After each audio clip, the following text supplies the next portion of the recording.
the year is nearly over. There's only one more day to go, thank God. I mean, if you'd told me at this time last year that a year later we'd still be talking about COVID like it was a new thing and we'd still have parts of the country under the 4 square metre rule, I'd have told you to go jump. But, well, that is exactly what happened. We've been stuck for the better part of 2 years in this merry-go-round of tiresome nonsense. We open up and then we shut down. 6 times that happened here in Victoria.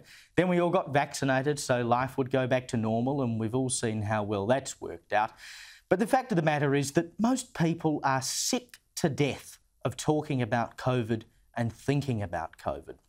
Now, it's sort of come back to the fore in the past month because state borders have opened and we've seen the flow-on effects of that, and it's sort of become the story du jour again because it's been affecting you at a personal level. I mean, many of you would have had to have sweated over whether or not you'd get to see your families for Christmas or been forced to wait in ridiculously long lines to get a test.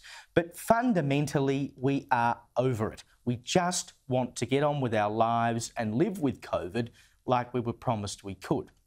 When Sydney and Melbourne reopened a couple of months ago, some hairdressers reportedly banned conversations about COVID as a condition of entry. Now, the Prime Minister knows this, and he has, thank God, finally taken some initiative, exerted some control and pulled the states into line. He went out on a limb yesterday when he announced ahead of today's National Cabinet meeting that he would push for the definition of a close contact to be changed. It's obvious what he was doing. He was putting it on the table then so that if the states refused to play ball, he could blame them and say, well, at least I tried. But it worked, and it means that most of us now will be able to live with COVID. Here's what Scott Morrison had to say this afternoon. If you're anything other than a close contact, and you're not symptomatic, you don't need to go and get a test. We need to reset how we think about the pandemic and how we manage ourselves and the things we need to do as governments. Omicron is a game changer.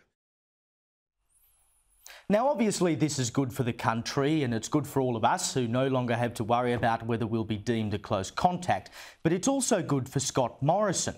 As we've seen in this country and abroad, COVID has generally been a good thing for incumbent governments. In times of crisis, we rally around the troops and give them our support. Just have a look at Western Australia.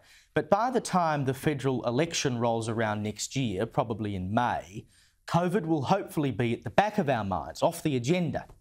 Now, Morrison knows that he cannot win an election on the basis of COVID because it will be, hopefully, the last thing people want to think about in a campaign. Australians won't cop being told how good we did during COVID. I mean, we've seen it for ourselves. They want to know what will happen in the future. Joe Kelly wrote about exactly this in The Australian today, and we will discuss this with him a little bit later. So today's National Cabinet meeting was something of a reset. It is the signal that we should live with COVID. It will free people up and it makes room to get down to the issues that do win elections: jobs, education and the economy.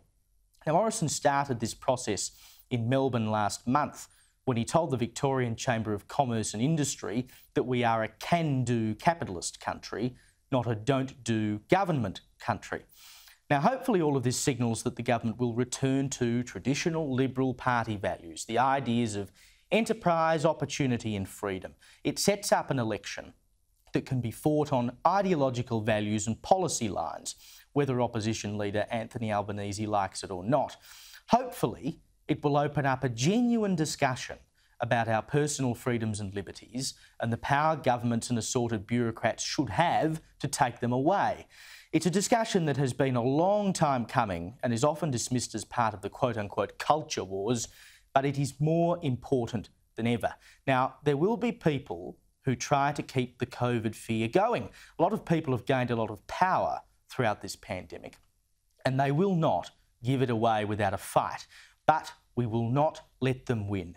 2022 must be the year that we take back common sense, that we take back our lives and we excise the cancer of government.